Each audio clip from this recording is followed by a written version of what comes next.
"Don't leave me here alone," whispered the injured teacher. Cowboy lifted her gently. The canyon had been silent for hours. Not the kind of silence that brings peace, but the kind that comes after something terrible has happened. The kind that sits heavy in the air, waiting to be named. Caleb Thorne had been riding since dawn. His horse moved slow beneath him, tired from the heat and the endless stretch of red dirt and stone. He was a drifter now, had been for years. No badge on his chest anymore. No name worth remembering. Just a man and a horse and the weight of things he'd done that wouldn't let him sleep. He wasn't looking for trouble. He never was. But trouble had a way of finding men like him. Men who rode alone, who kept their hats low and their words few. Men who carried ghosts in their saddlebags. It was the buzzards that made him stop. 3 of them, circling slow against the white sky. He watched them for a moment, then tugged the reins and guided his horse toward the narrow pass where the birds hovered. The air smelled like dust and heat and something else. Something burnt. When he came around the bend, he saw it. The stagecoach lay on its side. Wheels cracked and splintered. The horses were gone, cut loose or stolen, he couldn't tell. The wooden frame was scorched black in places, like someone had tried to set it on fire, but gave up halfway through. Baggage was scattered across the sand. A trunk. A broken mirror. A child's doll with one arm missing. And then he saw her. She was lying a few feet from the wreckage, half hidden in the shadow of a boulder. Her dress was torn and stained with dirt and blood. Her face was pale, her lips cracked from the sun. She wasn't moving.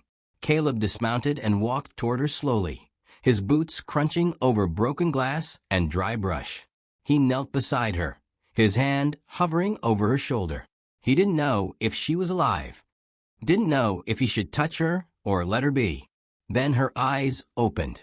They were wide and dark and filled with something he couldn't name. Fear, maybe. Or recognition. She stared at him like she'd been waiting for him. Like she knew he would come. "Caleb," she whispered. His heart stopped. He didn't know her. He'd never seen her face before. But she'd said his name. His real name. The one he hadn't used in 5 years. "How do you?" he started, but she lifted her hand. In her trembling fingers, she held a piece of paper, folded, stained with dust and sweat and something darker. She pressed it toward him, her breath shallow and uneven. "You wrote this," she said. Her voice was soft, like wind through dry grass. 5 years ago. "You wrote this, and it saved my life." Caleb took the letter carefully, his hands rougher than hers, scarred from years of hard writing and harder choices. He unfolded it slowly. The paper was old, yellowed at the edges. The ink had faded, but he could still read it. It was his handwriting. He recognized the slant of the letters, the way he used to loop his T's and cross his H's when he still believed words mattered. But he didn't remember writing it. Didn't remember the person it was meant for. The letter was short, just a few lines. "If you're reading this, then I'm still breathing. And if I'm still breathing, then there's hope. Don't give up. Not yet. The world is cruel, but it ain't finished with us. Keep going. Someone out there needs you too." He stared at the words, his throat tight. It sounded like something he would have said once. Back when he was a younger man. Back when he wore a sheriff's badge and believed the law could save people. "I don't remember," he said quietly. "I don't remember writing this."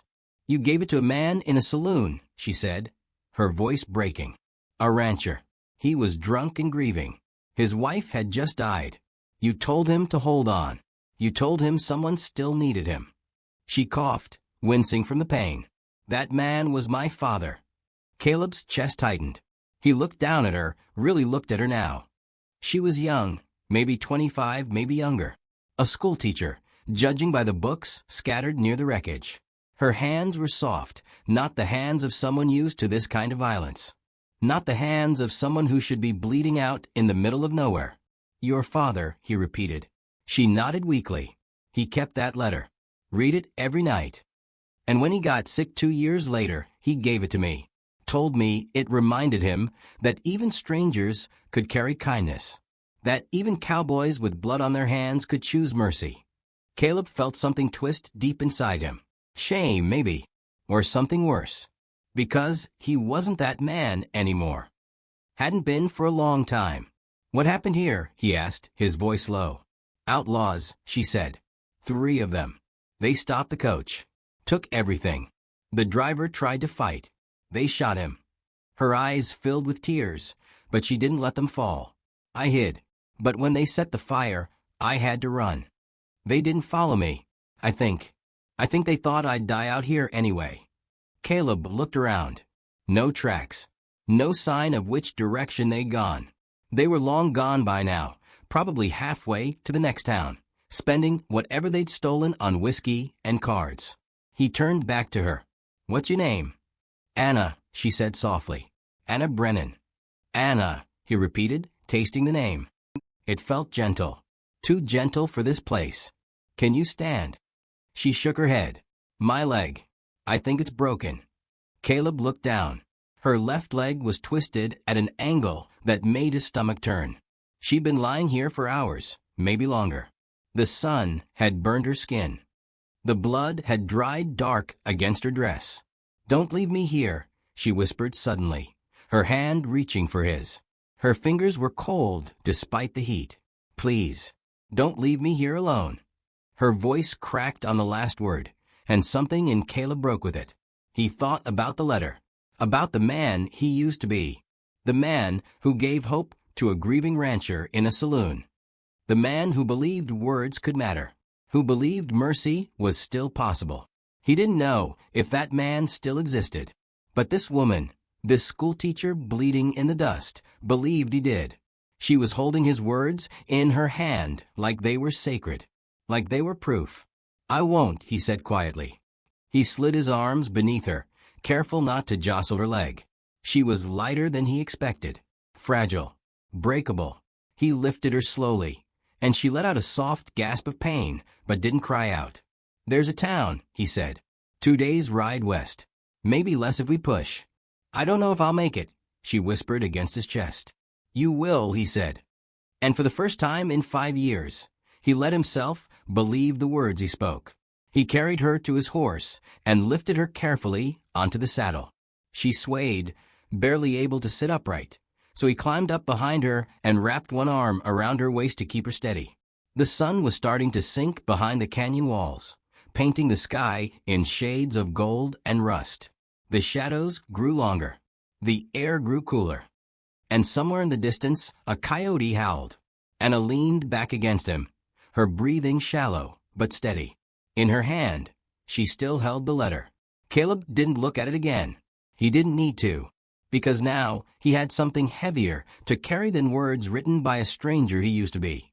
He had a promise, and promises, he knew, were the kind of weight that either broke a man or made him whole again. The first day passed in silence. Caleb kept the horse moving at a steady pace, slow enough not to jar Anna's broken leg, fast enough to make distance.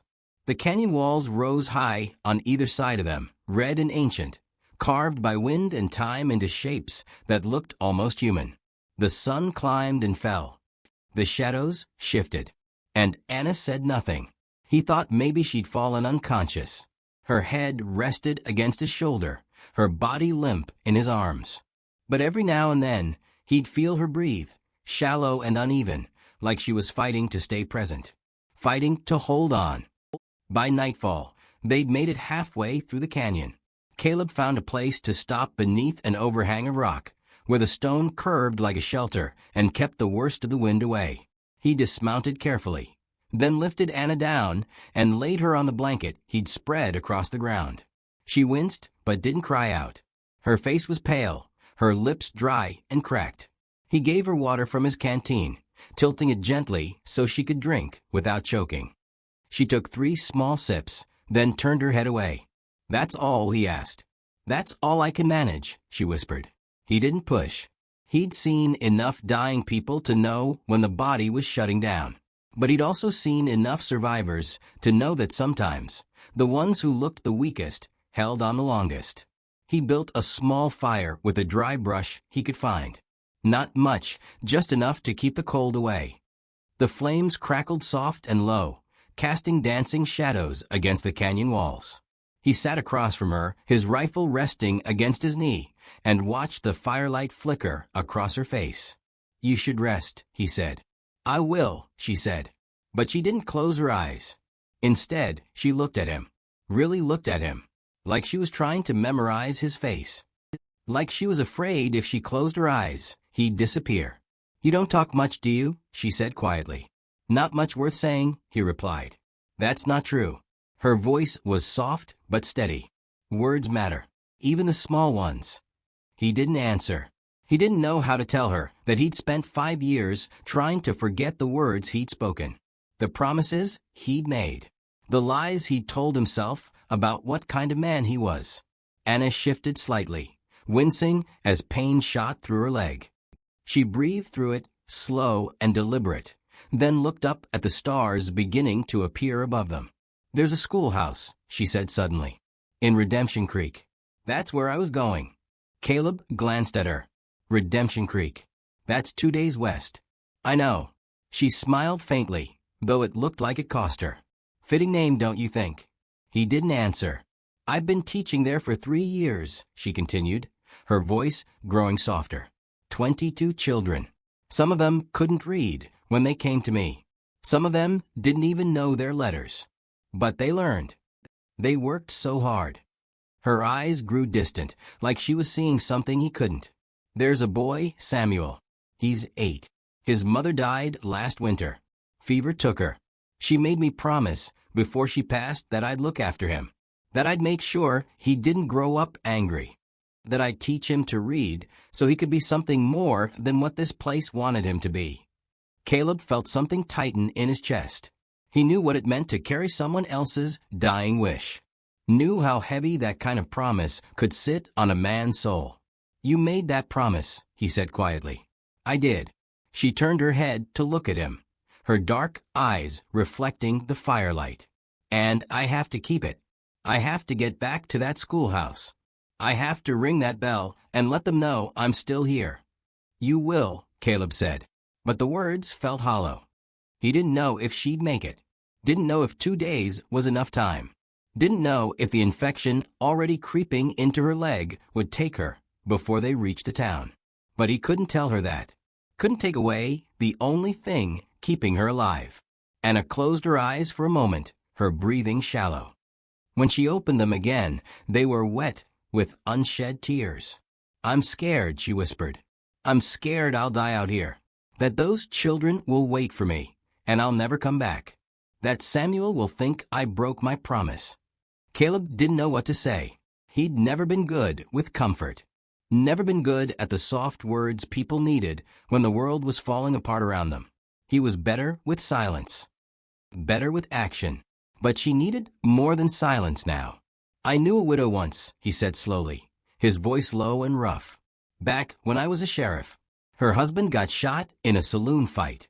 Left her alone with 2 boys and a ranch she couldn't run by herself." Anna watched him, waiting. "She came to me," Caleb continued. "Asked if I could help her find someone to work the land. Someone honest. I told her I'd ask around.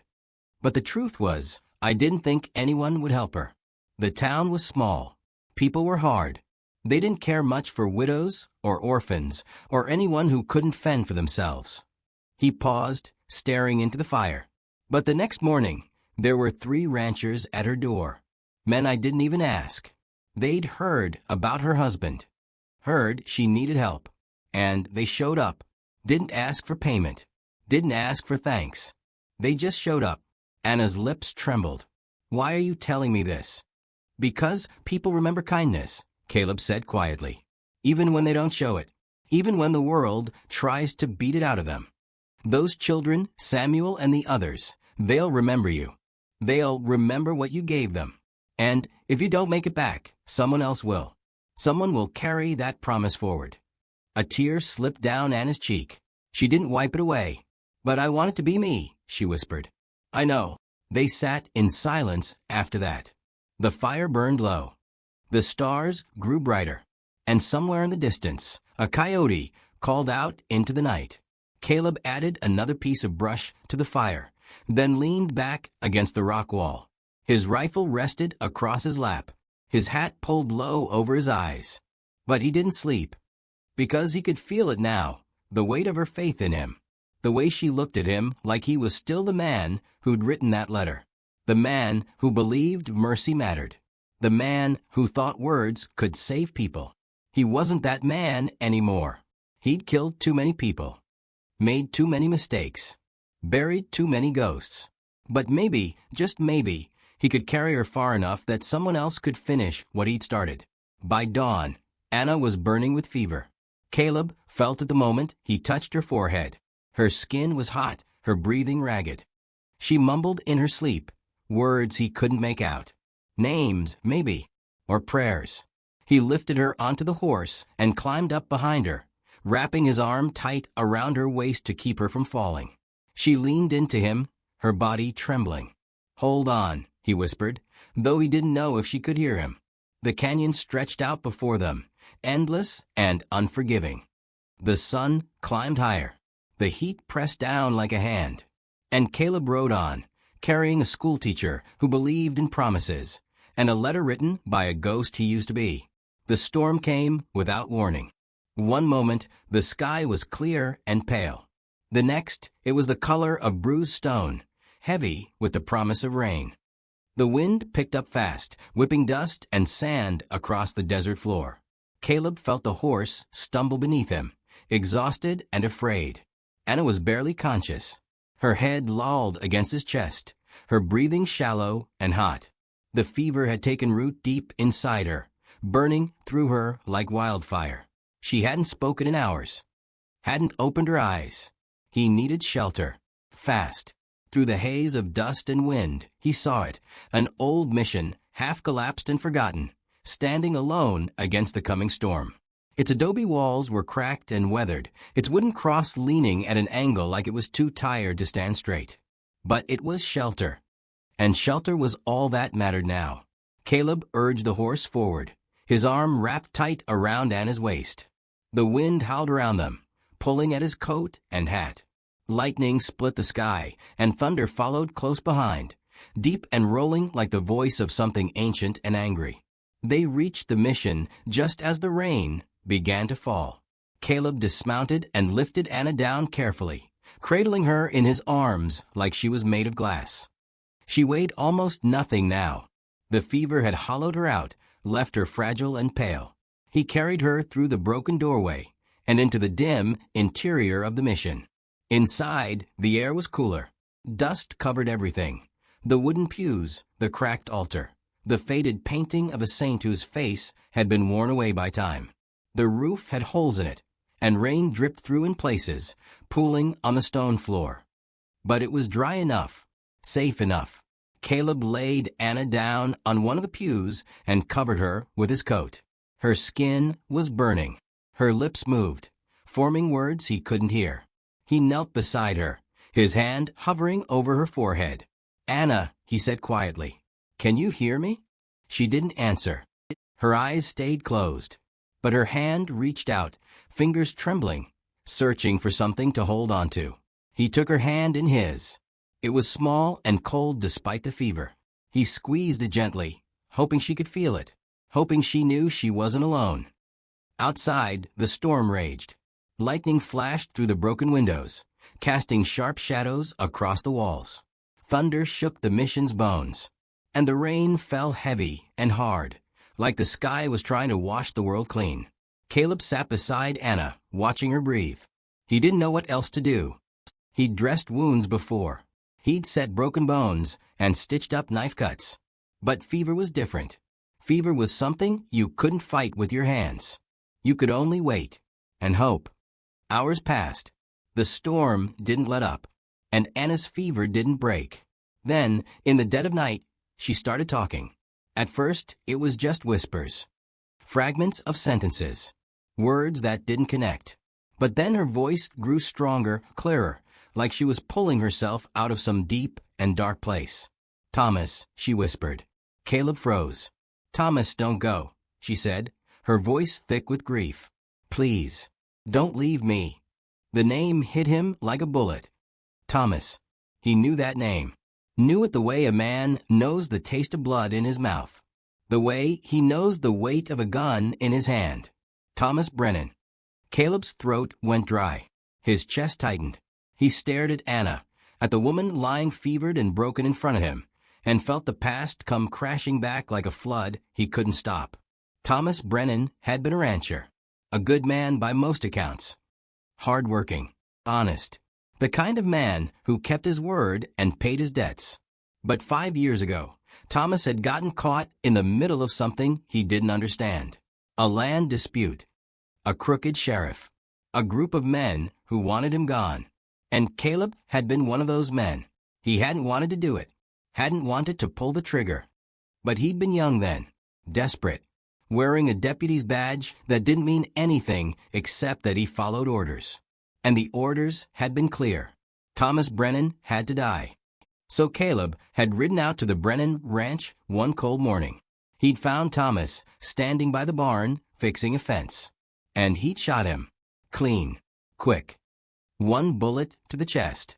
Thomas had fallen without a word. And Caleb had ridden away without looking back. He'd told himself it was just a job. Just another name on a list. Another man who got in the way of powerful people. He'd told himself it didn't matter. But it did matter. Because that night, Caleb had gone to a saloon and gotten drunk.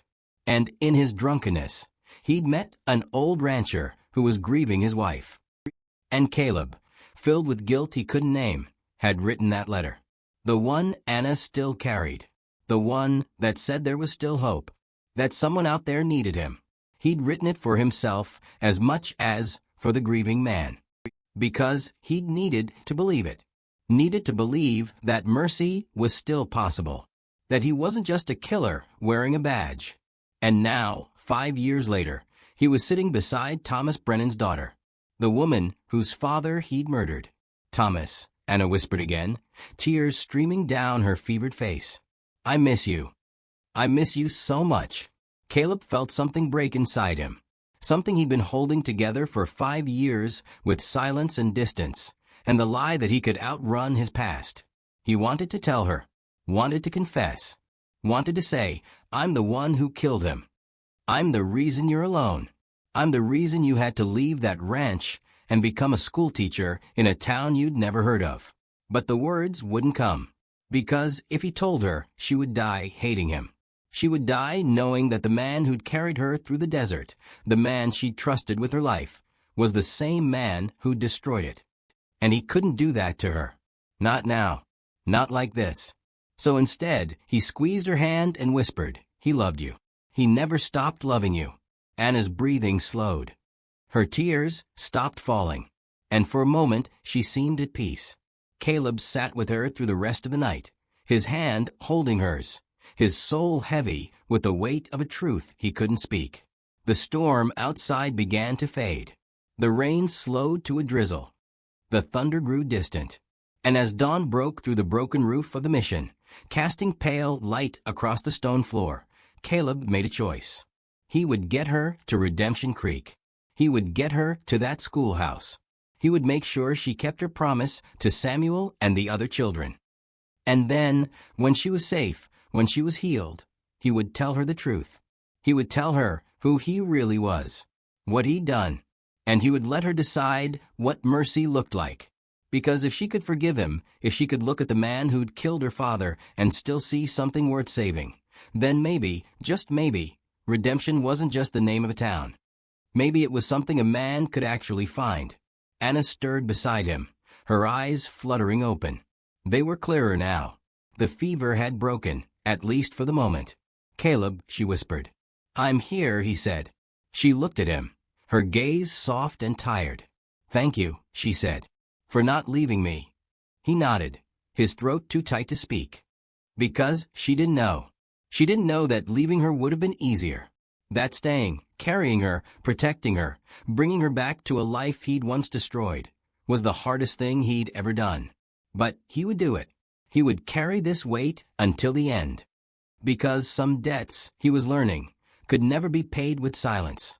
The dawn came soft and gray, like something afraid to wake the world too quickly. Caleb hadn't slept.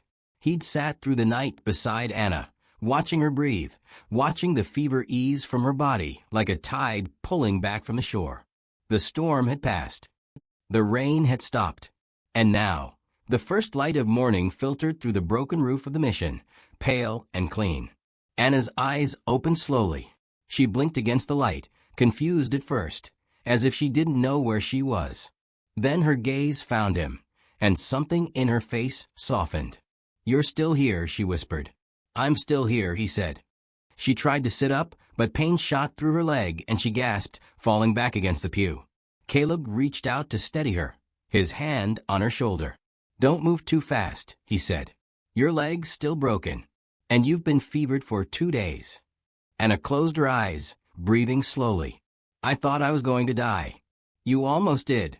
She opened her eyes again and looked at him. Really looked at him. There was something different in her gaze now. Something searching. "I dreamed about my father," she said quietly. "I dreamed he was here, that he was telling me it was all right to let go." Caleb's chest tightened. He didn't speak. "But I didn't let go," she continued, "because I kept hearing your voice, telling me to hold on, telling me someone was waiting for me." He looked away, unable to meet her eyes. His hands felt heavy. His throat felt tight. "Anna," he said slowly, "there's something I need to tell you." She watched him, waiting. Caleb stood and walked to the small fire he'd built in the center of the mission. It was burning low now, just a few embers glowing soft and orange. He reached into his coat and pulled out the letter, the one she'd been holding when he found her. The one he'd written 5 years ago to a grieving rancher in a saloon. He stared at it for a long moment. Then, without a word, he dropped it into the fire. The paper caught quickly. The edges curled and blackened. The ink faded, and within seconds it was nothing but ash. Anna gasped. "Why did you?" "Because it's a lie," Caleb said, his voice rough. "That letter. The man who wrote it. All of it. It's a lie." She stared at him, confused and hurt. "I don't understand." Caleb turned to face her. His jaw was tight. His hands were clenched at his sides. He looked like a man about to walk into a gunfight he knew he couldn't win. "My name is Caleb Thorne," he said. 5 years ago, I was a deputy. I wore a badge and I followed orders. And one of those orders was to kill a rancher who got in the way of some powerful men." Anna's face went pale. "That rancher's name was Thomas Brennan," Caleb continued, his voice breaking. "Your father." The words hung in the air like smoke, heavy, choking. Anna didn't move, didn't speak. She just stared at him, her eyes wide and filled with something he couldn't name. Shock, maybe, or disbelief. "I rode out to your ranch one morning," Caleb said, his voice barely above a whisper. "I found him by the barn, and I shot him. 1 bullet. He didn't suffer, but he died. And I'm the reason." Tears began to fall down Anna's cheeks, but she still didn't speak. "That night, I went to a saloon," Caleb continued. "I got drunk, and I met a man, an old rancher, who was grieving his wife. I was so full of guilt, so full of, I don't even know what. I wrote that letter for him, told him there was still hope, that someone needed him. But I wasn't writing it for him. I was writing it for me, because I needed to believe it. I needed to believe I wasn't just a killer." He paused, his voice cracking. "That man, the rancher I gave a letter to, that was your father's friend. And he gave it to your father before he died. And your father gave it to you. And now you're here. And I'm here. And I don't know if that's fate or punishment or some kind of cruel joke. But I couldn't let you die without knowing the truth."